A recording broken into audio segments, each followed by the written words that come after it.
that curse God put on the women is starting to fade away.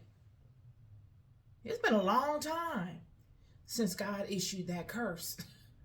I'm just keeping it a buck. It's been a real long time. And we done walked through a lot of stuff with y'all. You think about it. Up until our parents' generation, women were really walking through and getting drugged through the dirt to hang on to y'all. But it's been my generation and then this generation after that's really not with it.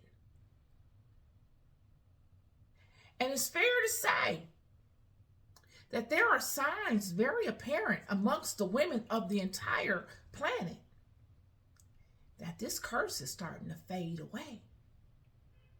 And that's what you're frustrated with. It has nothing to do with women. It has to do with the realities. We're starting to get back to how things really were. And it makes men feel very uncomfortable. Y'all feel very uncomfortable about it because you don't know what that was like. You can't even imagine it. It makes you feel utterly powerless. Make you feel worthless. It makes you re-examine your own existence. I'm not even trying to laugh at you, but it does.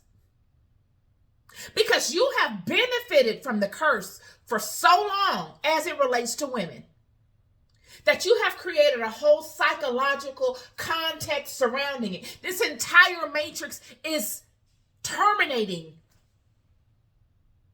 that way.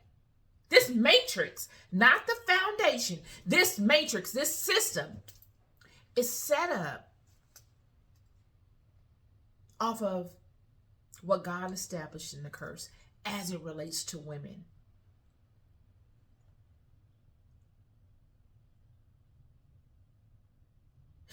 It's interesting.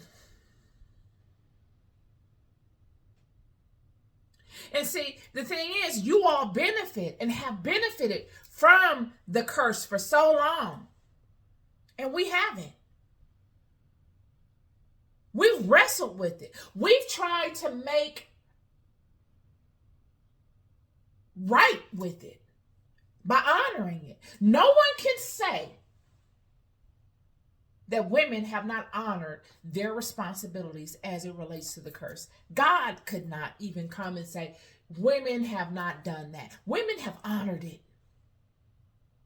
And I truly believe this is why God is allowing it to somewhat decimate. It's starting to fade. And we are getting our true knowing back of ourselves.